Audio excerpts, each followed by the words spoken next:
Now, you know the Belfast actor Stephen Ray is normally a fiercely private man. By his own admission, he hates interviews, he doesn't like doing interviews, and he does very few of them. But he's been speaking to TalkBack. And tonight on BBC One and the iPlayer, of course, you can see a documentary about Stephen Ray. It's called Stephen Ray, The Fire in Me Now. That's on at 10:40 tonight, but he's already been talking to William. Have a listen.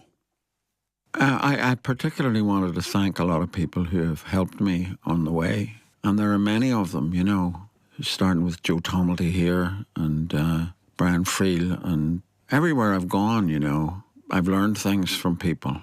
Because theatre people are very generous, you know. You know, my first job in London, when I left the Abbey, I wrote a letter to Jack McGarren, who's the great Beckett actor, and, you know, he gave me my first job in London. He treated me beautifully and introduced me to, I mean, Jack McGarren and Pat McGee from Armagh they transformed the whole approach to Irish acting, you know, instead of it being, you know, odd little character guys in Z cars or whatever, they were existential heroes in their own right, you know, and they were fantastic. I worked with both of them, and they drew me into the existential world of Sam Beckett. That was extraordinary. Extraordinary that you not only were performing in Beckett plays, but were being effectively produced by Beckett, giving you advice on how to get yourself into Endgame or some other production you were doing. What was he like? Oh, utterly charming. Utterly charming. He has that very severe image, doesn't he? He has, and he's very, but sure, he had a great sense of humour and was more intelligent than anyone. So you behaved yourself and listened. And when he gave you a note, it wasn't a note for that particular play. It was a note for all time. You know, I asked him the meaning of a sentence, and he said, "Don't think about meaning, think about rhythm." Now, that's a note for life. That's a note for all work, not just his work. And the other big note he gave me was, I was playing Clove, who keeps saying, "I leave you." And I said to him, when he says, "I leave you" at this point, does he mean he's going to the kitchen or he's going for good? And he said, "It is always ambiguous." So that is what modern acting, not the acting of method acting, which is you have to know exactly what your intention is at all times, or you're a failure. It's about ambiguity. It's about not knowing. We sometimes think of acting in terms also of blocking yourself out on the stage and getting your moves exactly right. It sounds like Beckett might have been nudging you to a more destabilising presence also on the stage, where you're not as stiff. Yeah. Well, he would always listen to the actors doing it, you know, particularly if they were Jack McGarren and McGee, you know. But he gave McGee a fantastic note that he carried out. There's a scene in the play where Ham talks about, "I once knew a madman who thought that the end of the world had come. He was a painter and engraver." So this night McGee did it in his wonderful voice. He said, "I once knew a madman who thought that the end of the world had come." And it was fantastic. And I said to him afterwards, "McGee, what the hell? That was brilliant." And he said, "Well, I was standing outside the Royal Court Theatre, and Sam came across Sloane Square and leaned into my ear and said, 'I once knew a madman who thought..." So what he was doing, which is a note that I've given to other actors, is express it, don't explain it. Yeah. Don't explain it. Sam had such a complete vision of theatre. And that's what he passed on. And the one thing that I'll say is not a note that he gave to me, but a note that he gave to Billy Whitelaw. You maybe know this one. She's doing Happy Days, where she's up to her neck in sand. And she said to him in rehearsal, "Sam, where should I be looking now?" And Sam thought for a moment, and he said, inwards, right? So this is transformative for actors, and I don't know that everybody's taking it on. It's still a bit of an old shout now and again, isn't it? But Do you think there's a difference between Irish theatre, by which I mean Irish acting, Irish performance, Irish direction, and British theatre and American theatre? yeah, I do. I do. I think ultimately, I mean, I went to England because Irish acting was a bit stuck, it seemed to me at that time. And I went to England and, well, luckily met Jack and all that, you know. But they are stuck on meaning and on the wrong kind of delivery, it seems to me, you know. They thought that I shouldn't do Shakespeare because I didn't have the right accent. And I'd say to them, you know, my accent is Elizabethan English. All your company are speaking in Hanoverian accents, which is much less interesting. Yeah. Because we all pronounce our R's and we, you know, and then the actor playing Claudius in Albert Finney's Hamlet, for like the hectic in my blood, he rages, you know. Sure, you'd fall asleep, you know, it was recitation. That's what I felt anyway. Now, that is not completely true, I'm sure, particularly now, because I worked with some great actors in England. But American actors can be great too. There's the guy, J.K. Simmons. He's a fantastic actor. He's one of the best actors I've ever met. And he does make it up as he goes. He asks for advice from other actors, you know. I thought he was a brilliant actor. Yeah. So you take it as it comes, you know. In this documentary, which is incidentally a wonderful documentary, The Fire in Me Now, and those words obviously come from Beckett himself, we see you rehearsing a Beckett play, Crap's Last Tape, which is the story of a man nearing 70 who throughout his life has recorded a kind of audio memoir on tapes every year of his life on his birthday. And as he turns 69, he decides to listen to old tapes from decades earlier. We see you rehearsing this. 39 today. Sound as a bell. The new light above my table is a great improvement. With all this darkness around me, I feel less alone. There's a very sad life occurring as he listens to those tapes, and he realizes that he has failed in everything. Well, that's the way it is. That's Beckett, you know. He's not going to cheer you up. What you were doing was listening to your younger self. You had recorded tapes yourself from what, 10, 12, 14 years? 14 years. 14 years earlier. Presciently, hoping, I suppose, that one day you might be able to use them in a performance, I guess. Yeah, but I didn't expect it to happen, you know, when it actually happened. And Anne Clark said to me, I'm doing a production of Crap's Last Tape. Would you like to play Crap? I said, I would, and I've got the tapes. And she kind of gulped because I'd snatched the initiative away from the producer, in a sense. Yeah. But what a gift to a producer as well, actually. Yeah, the show it turned out, you know. I mean, it works. It seems to work, you know. And it's lovely to not have to learn all the part of the play, you know, because you can sit and listen to what you did before, you know. But it's a wonderful play. It's a truly great play. Masterpiece. You're very comfortable on stage, aren't you? Oh, I wouldn't say I've always been. You're always learning, you know.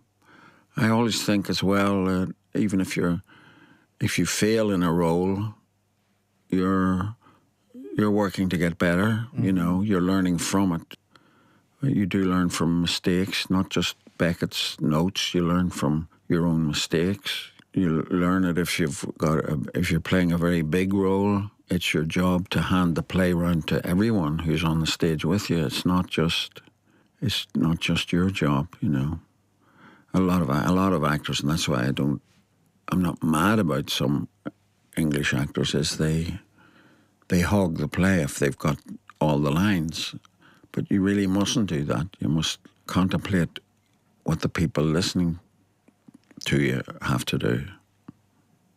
Very different to the task of screen acting. Yes, I was just thinking that myself, yeah.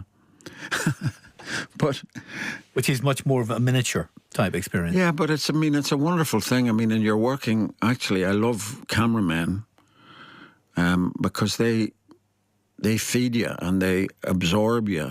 And there's a lovely cameraman, Mike Roberts, who worked with Neil Jordan a lot, and he's now sadly passed away. But he would lean round the camera and go, "Good, good." No one ever looks at you more carefully or more forensically than a cameraman. Of course, and he might just say slower, A bit slower. And been here I before. told Neil that actually when we were talking about Mike after he died. This is I Neil said- Jordan. Yes. I said, Mike would do. He's not supposed to do that. And he said, That's my job. That's my job. But I mean, it's everybody's job, and I do love the intimacy of the camera. I do. Is one of the things that you're hoping to do, Stephen, with this documentary to kind of, you said at the beginning, to thank people. You have a lot of people to thank, and I can tell you're such a collaborative worker that you'll want to thank a lot of people, but also to kind of tease another generation into this craft that you've made your life. Oh, well, if anybody's got the sense to try and do it, then, there's a lot of... Well, for instance, I don't think people read plays so much. When I was a kid in my teens, I used to read all the plays you could get, published plays. All the Irish plays, Joe Tomledy, George Shields, these people. I read all those plays. And I read the plays that were being big hits at the Royal Court at the time. Arnold Wesker, John Arden. I worked with John Arden eventually. Harold Pinter. Another Beckett actor. I know, and a great actor and a wonderful writer. And these guys know what theatre is, And Harold was a lovely guy. He said to me once, "Stephen, it's about time you were in a play of mine," which at the time I said was like it was a jocular statement, but it was actually a summons from a very great height. Yes. And politically, he was very interesting too. Yeah. It's a very different world these days, isn't it, with the streaming services and the speed of delivery of Netflix series. Now, there's so much noise. There's so much coming at us. Yeah. Some of it's wonderful. You can sit at home of an evening and watch performances by some of the greatest performers in the world just sitting in your living room. But it can be a bit overwhelming. You don't know where to turn for the productions or the offerings that can speak to you in a new way. Yeah. I don't really sit at home and watch those things anymore because I don't know how to work the TV anymore. Yeah. You just ask Alexa to do it for you these days. Yeah. Well, my sons, we could sit and watch comedy for a long time, and it's... What do you enjoy? Mm-hmm. What kind of comedy do you enjoy? Well, it's what kind of comedy my sons enjoy. They love Conan O'Brien and all of these people. And Yeah. I do too, yeah. Stand-up comedy. Stand-up. It's a real art form, isn't it? It's beautiful. Yeah. Oh, there's the black guy who... We went to see him in Dublin. Oh, for God's sake. Kevin Hart? No, I'd love to see him. He's coming to Dublin. Great. I mean, he is coming, and I want to take my lads to see him because he's brilliant. Yeah. Yeah. No, this was a guy, he had an Irish name too. Patrice O'Neill was his name. Oh, really? Yeah. Yeah. When you said Patrice, I immediately thought Lumumba. Yeah, I know. Patrice O'Neill. And he said, and he came on, big broad man, and he said, "I know what you're thinking. Who's the fat guy who killed Patrice?" and he was brilliant. He was absolutely brilliant. Yeah. And thrilling. I think it's the best thing about America, actually, is the stand-up stuff, America's a very different place, though, these days. Oh, sweet God. How often are you there these days? Oh, well, I haven't been for a while. I'm supposed to go with Crap's Last Tape in October. I've been a lot, and, you go to these places I don't know what you think, but I've been to Australia recently, and it's more than you can bear how they treat the Aboriginal people. And you don't, it's well concealed in America, but how they treat the Native Americans is unbearable. What's left of them? What's left of them, Yeah. and how little concern they have for what's left. And actually what a magnificent civilization it was before the scrags of Europe showed up, Yeah. I've got people now being given advice, if you're travelling there or if you're a student on a visa, be careful what you say politically on social media or anything, because you might be deported. I know. Oh, they're telling you that now, yeah. If you, leave your phone behind. And as you're going through the airport, they can take the phone off you and your laptop and examine it without any cause. I know. They have the power now to do that. I wonder Just check who's your social responsible media. for all this. Yeah, well, it's under the Trump regime. Of course it is. Coming through. I knew you would say that. But I wonder what the impact of all of that is going to be in the world of arts. And Oh, sure, look. people will get out. People will travel out. I mean, we had Timothy Snyder on this program, who's one of America's leading academics on the history of fascism and authoritarianism. Yale University professor. He's now moved to Toronto University, gotten out of the country. He says it's not safe to be there for him anymore because he's going to get a knock on the door eventually. It's the sort of thing that you normally hear of in Russia, not the United States. I know. And if that's what's happening with leading Ivy League professors, what's going to happen to the artistic community in a world like that? Well, We'll soon find out. It's they're closing universities. The Kennedy Center. Look what's happening nightmare. there. Nightmare. The need for control instead of allowing some wonderful people to express themselves. It's just horrific. And it's moments like this when you most need artistic interventions. I mean, I think back, you mentioned Brian Friel, who you co-founded the Field Day Theatre Company with back in the day, 1980 or thereabouts. And that was an artistic intervention in the Troubles, wasn't it? Or Of course it was. other things. Oh, no, but it was, that? yeah. I mean, it was started with a core of something, just let's do a play and show it to people. But of course, it was an essentially political action, and it had the impact on it. When I go into the Guildhall, which I occasionally do, I think of that night when we first performed translations. It was staggering. And people sort of realised there was more to it than just shouting about the other side. They could... And actually then, of course, the Ukrainian theatre company came to Dublin and performed translations. And they were magnificent because they were living the injustice that is occurring in translations. The loss of power, the loss of language, the loss of your country. And it was staggering to watch them do it, What about the Irish language for you? It's not just a passion, right? It's not. You seem to have internalised the Irish language deeply. My two sons were educated through Irish, and they're really attached to it, and it's important. And of course, in this town where we are now, the lads, Belfast. Belfast, yeah, that's right. And with us, the guy in when I went to Australia, they had people from the theatre greeting us and there was one Aboriginal person who said, well, you're welcome to Adelaide, but of course it wasn't always called Adelaide, it was called something else. And he said, but then you people, he looks at me, said, from Belfast, you would know about that. And I said, yeah, and I tell you what, if you want to come to Belfast, I'll be there to greet you, because, our Aboriginal people everywhere are fantastic people. The Maori are unbelievable. Yeah. I've been to New Zealand as well. And that's who we have to think about in this time of madness, of control. So much of life is about power. And the imposition of power, sometimes in other whole communities, whole nations. The loss of their identity through that power. Yeah, well, there are particularly rough people involved at the moment, and I don't know how people endure it, really, We've been talking a lot about the theatre, but of course you're very well known globally as a film actor.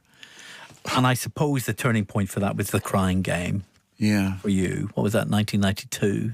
Yeah. Nominated for Best Actor. I can't believe that you didn't get back Best Actor, incidentally, that year. Well, I know why I didn't get it. Because Al Pacino had... Because it was Al Pacino's turn. Because he was denied an actor for Best Actor for so long. I saw him being interviewed the other day and he said, you know, they had to give it to me for something. They gave it to me for that. He's honest about that. Yeah, no, that's great. Well, Al Pacino was a proper actor, you know. Scent of a Woman, he got it for. Of all the Scent things... of a Woman, yeah. Of all the things you could have given it for. Well, I knew I wasn't going to get it. I knew I wasn't, because everybody told me, Academy members said, no, you won't get it. Al's going to get it. Yeah. But there were better performances. I mean, there was Denzel Washington as Malcolm X. Malcolm X. Yeah. Well, obviously, nobody was going to get it for playing Malcolm X at that stage, you know. Charlie Chaplin was pretty decent in that list Yeah, as well. Donald, yeah. Robert Downey Robert Jr. Downey. Yeah. Yeah. So it's the way it works out, of course, but it changed your life in that Well, you became much more of a global phenomenon. well, when you apply for a visa to go and work in America, they know who you are. Yeah, at least there's that's. that. But yeah, I don't know if that'll They'll be checking continue. your phone. They'll be checking your phone every time you go through. I know. You know you can wipe those phones. I know. That's what I've always been afraid of, that I'd lose all the information.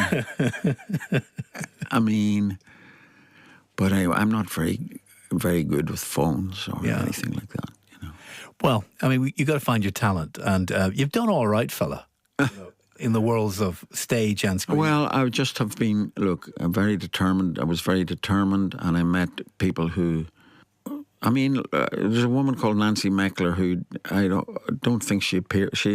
I spoke to her about this in this movie because she taught me everything about physical activity on stage. And as I always say, I went to London with me two arms the one length, you know, like by me, you know, unexpressive.